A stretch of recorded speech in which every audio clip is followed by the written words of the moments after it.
भगवान बसे हो जब मन में, तो कामना रहे ना अब कोई।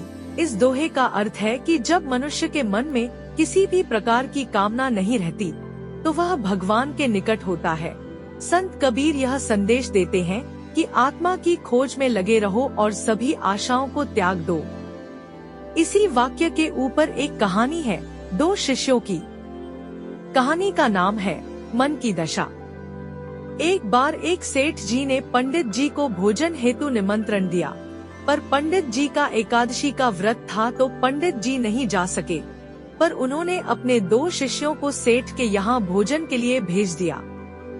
जब दोनों शिष्य वापस लौटे तो एक शिष्य दुखी और दूसरा प्रसन्न था। पंडित जी को आश्चर्य हुआ। उन्होंने पूछा, बेटा दुखी क्यों हो?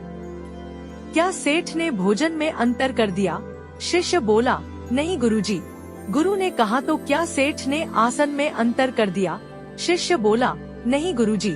गुरुजी फिर बोले, क्या सेठ ने दक्षिणा में अंतर कर दिया? शिष्य बोला, नहीं गुरुजी।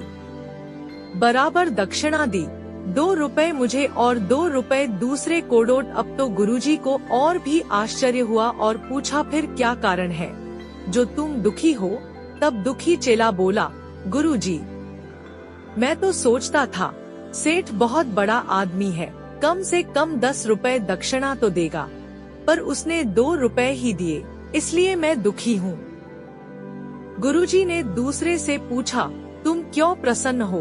तो दूसरा बोला, गुरुजी मैं जानता था सेठ बहुत कंजूस है, 8 आने से ज्यादा दक्षिणा नहीं देगा, पर उसने 2 रुपए दे दिए तो मैं प्रसन्न हूँ। बस यही हमारे मन का हाल है। संसार में घटनाएं समान रूप से घटती हैं, पर कोई उन्हीं घटनाओं से सुख प्राप्त करता है, कोई दुखी होता है, पर असल में न दुख है न सुख। ये हमारे मन की स्थिति पर निर्भर है। इसलिए मन को प्रभु चरणों में लगाओ। कामना पूरी न हो तो दुख, और कामना पूरी हो जाए तो सुख। लेकिन यदि कोई कामना ही न हो तो आनंद ही आनंद है। जय श्री राधे।